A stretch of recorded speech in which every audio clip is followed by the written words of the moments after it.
ரொம்ப முடியல சித்தி. போயிடலாம் தர்ஷினி. சித்தி செம்மையா வலிக்குது சித்தி. முடியல சித்தி. தர்ஷினி தர்ஷினி ஓகேவா? வலிக்குதா? என்னாச்சு சித்தி? என்னாச்சு காட்டு? ரொம்ப வலிக்குது சித்தி.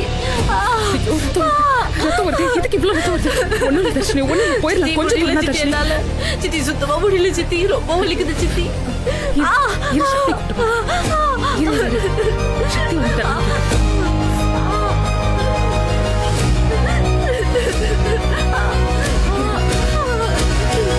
சித்தி முடியல சித்தி, என்னால சித்தி முடியல சித்தி. சக்தி தர்ஷினி, இன்னும் கொஞ்சம் தூரம் மட்டும் போயிடலாம் தர்ஷினி. இங்க பாரு, சக்தி வந்துருவான். அதுக்கு முன்னாடி நம்ம இங்க இருந்து கொஞ்சம் தூரம் போயிடலாம் ப்ளீஸ். தர்ஷினி, இங்க இருந்து கொஞ்சம் தூரம் போயிடலாம் வா ப்ளீஸ். முடியல இங்க சித்தி. பாரு, இங்க இருந்து போன ஆளுக்கு கொஞ்சம் டவுட் வர மாதிரி இருக்கு. அதான் சொல்றேன், நம்ம இங்க இருக்கிறது சேஃப் இல்ல. அதான் சொல்றேன், கொஞ்சம் அங்க போயிடலாம். சித்தி முடியல சித்தி, வேணாம் சித்தி, சுத்தமா முடியல தர்ஷினி. நீ எந்திரி, நீ எந்திரி, எந்திரி, வா வா, இங்க வா.